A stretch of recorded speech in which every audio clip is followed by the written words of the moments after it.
né?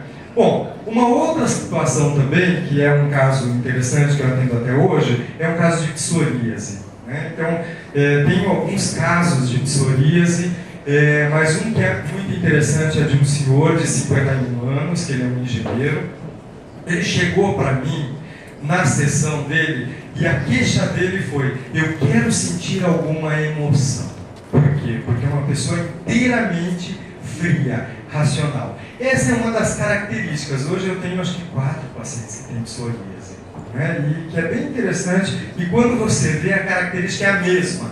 A frieza, a racionalização toma conta, ou seja, o neocórtex daqueles cérebros, ele está muito desenvolvido e o límbico, ele está inteiramente exprimido. Então é uma pessoa que ela não tem condições, não que ela não se emocione, mas ela não tem condições de expressar essa emoção, né? Então foi o que ele disse para mim: eu quero sentir alguma emoção.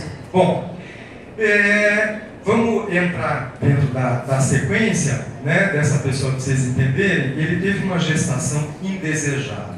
A mãe ficou grávida, não queria engravidar, a mãe não gostava do pai, tinha uma relação extremamente conflituosa, casou por causa dessa gravidez, e o tempo inteiro, desde que o bebê nasceu, a mãe já disse: eu não vou cuidar de você. E ela contratou babás, e babás são pessoas que às vezes ficam um tempo na casa da gente, outras vezes não. Imagine uma babá que ficava na casa deles, porque o pai era uma pessoa bastante intragável, era uma babá que ficava um mês na casa. Imagine um recém-nascido a cada mês ficar com uma pessoa.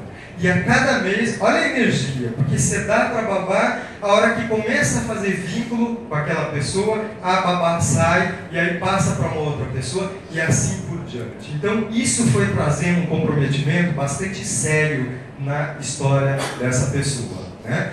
Teve um parto complicado, claro, a mãe não tinha dilatação, teve um sofrimento fetal por um bom tempo, mas não teve grandes comprometimentos físicos em relação a isso. Porém, todos os comprometimentos emocionais. Foi uma criança muito solitária, uma criança que sempre ficou sozinha. O pai, ele era um diplomata e que ele viajava constantemente. Então a criança começava a fazer vínculo na escola ou com os amiguinhos e desaparecia.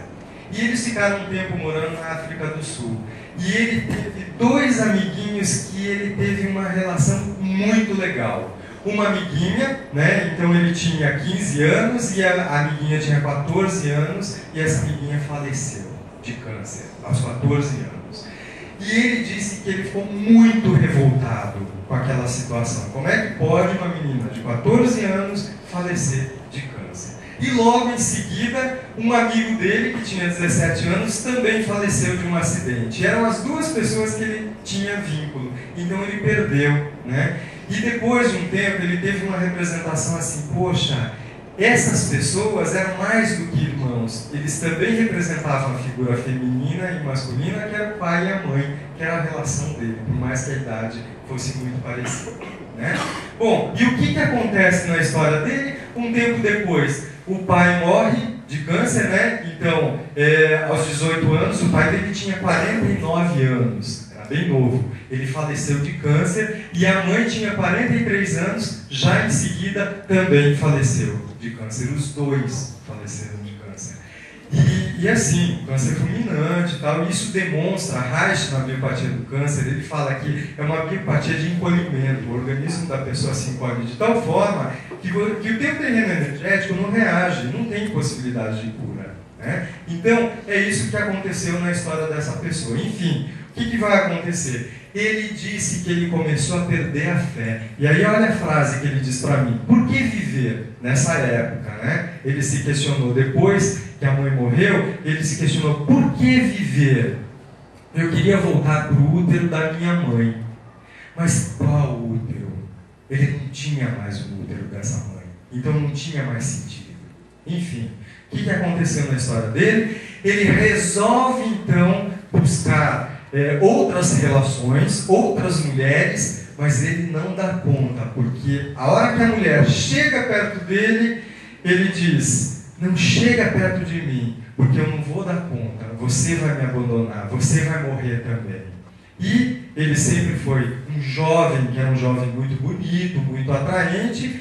As moças se aproximavam dele e não adiantava, por mais que ele tentasse fugir, as moças vinham atrás dele, queriam ajudar, porque ele ficou praticamente sozinho, não tinha contato com a família também. Enfim, o que acontece? Ele diz que mais ou menos um ano depois do falecimento da mãe, quando ele estava com 20 anos, 21 anos, e que ele estava perdendo essa fé mesmo, e as pessoas tentando se aproximar dele, ele agora, né, recentemente, depois da terapia, aí ele se lembra de situações que ele dizia assim: naquele dia em que veio uma menina e disse que ela gostava de mim e que ela queria me ajudar, eu disse: eu não quero, porque o meu corpo te rejeita, né? E a partir daquele momento, ele começou a sentir que o corpo dele se quebrava. Ele dizia: meu corpo parecia que estava todo trincado, como se fosse um vaso. E ele apareceu no consultório exatamente desse jeito. Por quê? Porque depois disso, ele começou a ter uma psoríase no corpo inteiro. Então ele tem uma psoríase escamosa, seca. A gente tem que levar em conta que a doença, ou ela vai ser uma doença de pele úmida, que é quando a gente tem uma certa energia, ou ela vai ser seca, quando não tem energia. E a psoríase dele é totalmente escamosa. É um cara que, quando ele sai do consultório, a gente tem que limpar o consultório inteiro, porque o chão do consultório, roupa, tal, fica todo branco com escamas. Porque é isso, desde o pé, a mão, o rosto, e assim por diante. Então, enfim, eu comecei a tratar dessa pessoa, faz mais ou menos um ano e meio que eu estou tratando, e assim, aquela rejeição, e quando ele chegou, né, ele me disse que ele tinha psoríase, depois a gente foi juntando toda a história e tal, então eu pedi para ele tirar a roupa, ele não quis tirar, não quis me mostrar. O máximo que eu conseguia ver era a psoríase atrás da orelha, no couro cabeludo e tal. Enfim, gradativamente eu fui fazendo um trabalho com ele, um trabalho de aproximação, um trabalho de toque também, né? Então ele chegava no consultório desde o cumprimento. Você vai cumprimentar a pessoa, o cumprimento dele é distante, né? Então eu ia brincando com ele, eu vi que eu ia brincando com ele, e daí, como tá, né? Então eu chego, tudo bem, né? E o jeito dele é coisa assim, né? Só falta se afastar, né? E eu puxava ele e, ao mesmo tempo, né, botava ele no nosso divã que a gente tem, trabalhava um pouquinho com massagem, mas ele todo de roupa, não dava conta de tirar essa roupa, né? E foi gradativamente, eu fui trabalhando o toque, até um dia que eu pedi realmente para ele tirar a camisa. Foi assim, né, para ele bastante constrangedor, mas claro que fui no limite. E fui tocando a pele e tal, e punha a mão e ele todo retraído. Aí eu perguntei: mas o que está acontecendo com você? Por que você está se retraindo tanto assim? Daí ele olhou para mim e falou: você não tem nojo de mim? Eu falei: não, por que eu deveria ter nojo de você? Por causa da minha pele. Eu falei: não, de forma alguma, né? Mas você não tem medo de ficar doente? Eu falei: não tenho medo. Primeiro, que essa doença não é contagiosa. Segundo, não vou ter problema nenhum com relação a isso. E ele fez isso. E parece que ele desmanchou no divã, né? E aí ele caiu num choro profundo. E a partir desse momento foi quando a gente começou a ter realmente uma relação, que é uma relação terapêutica, né? E que a coisa começou a caminhar. Por quê?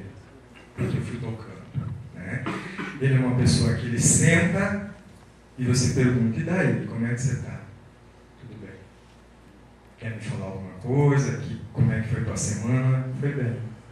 Ok. O que você tem para me trazer hoje para a sessão? Eu atendo ele a cada 15 dias. Não sei. O que você quer saber? Tudo assim, né? Então imagina você ficar 1h30 sentado com um dito cujo que é assim. É um sufoco, né? Mas a gente tem a persistência, o meu masoquismo ainda é grande, né, para poder aturar essas coisas, então você fica lá e vamos cavar. Então, vai, enfim, começa o trabalho de corpo e assim vai. Então, o bom do corpo é que a gente tem essa possibilidade, né? Bom, resultado da história dele. A gente conseguiu muitos progressos, né? A psoríase dele está diminuindo consideravelmente. Agora ele está fazendo uso da manta, a manta orgonótica. A Reich desenvolveu uma caixa, um acumulador de orgônio, uma manta que é feita de algodão e palha de aço para dar energia para ele. Ele está fazendo homeopatia também. Então ele está começando a ter um pouco mais de energia e as vesículas dele começaram agora. Ele diz assim: eu estou ficando molhadinho, né? Como assim? Ele me disse isso, ficando molhadinho. Ele falou: como assim? Porque a minha pele está ficando mais úmida, né? E isso é um bom sinal, que é um sinal de energia, né, que a gente está passando. Então está diminuindo consideravelmente isso e é uma coisa muito legal. Continua solteiro, continua totalmente no mundo dele, à parte, mas a gente percebe que ele já tem, e tem uma coisa que é assim, ele não falta terapia, né? E ai, se eu tenho que desmarcar por algum motivo, ou até ele fica desesperado porque tem que ter a sessão constantemente, né? Enfim, essa é uma das situações, claro que a gente tem muito mais coisa, né? Então eu vou dar uma corrida agora, né, em função do tempo. Uma outra situação que é muito comum, então a gente passa para a segunda etapa do desenvolvimento, é a situação do borderline, que o estresse está na amamentação e no desmame. Então é uma pessoa que tem uma energia bem desorganizada, né? Então a gente pode ter uma pessoa que tem um núcleo psicótico distímico, né, que é aquela coisa do mau humor, ou melancólico, que é aquela questão mais depressiva. Logicamente, a gente vai ter a possibilidade de encontrar aqui a obesidade e o bruxismo. Então, aqui a gente tem uma pessoa, né, por exemplo, que ela teve... a história dela é assim: 47 anos, médica, a queixa dela é sinto-me vazia, sem vida. Quando ela chegou para o consultório era assim, né, totalmente sem vida. Então, uma gestação muito tranquila, a amamentação dela sem qualidade, com desmame precoce. Isso veio a contribuir para esse estresse, né? Ela sentia-se dependente dos pais. Quando ela se casou aos 22 anos, com um homem 13 anos mais velho, ela transferiu essa dependência dos pais para esse marido também, né? Só que o marido era uma pessoa bastante complicada, né, na relação. Isso fazia com que ela fumasse, às vezes que ela bebia também constantemente. E o marido, ele começou a ficar fora de casa até que ela descobriu que ele tinha uma amante. E quando ela descobriu que ele tinha uma amante, foi a gota d'água. Ela disse que foi que nem um balão, que ela foi inflando, e ela sentiu que ela ia explodir. Então chegou um momento que ela estava inteiramente obesa, né? E ela chegou a ter 168 quilos, né? E não conseguia mais trabalhar, não conseguia fazer muita coisa, e ela sabia que era uma questão emocional. Endocrinologista, imagina, chegar a esse peso, né? E ela disse: eu não consigo mais trabalhar, né? Enfim, ela acabou fazendo uma cirurgia bariátrica, de redução de estômago, e emagreceu consideravelmente, né? Então o médico também, aquela coisa assim, ela era toda mecanicista, não fazia terapia na época, fez a cirurgia. O que acontece? Emagreceu até dizer chega. E aí ela descompensou de vez. Por quê? Porque aquele corpo não era o corpo dela. Esse corpo magro não me pertence. Eu não dou conta. E aí ela começou a engordar tudo de novo. Foi quando ela veio para a cirurgia. Eu me sinto vazia. Eu tenho um corpo desse tamanho, mas eu estou vazia. Ela veio com 140 quilos de novo, né, para a terapia. Enfim,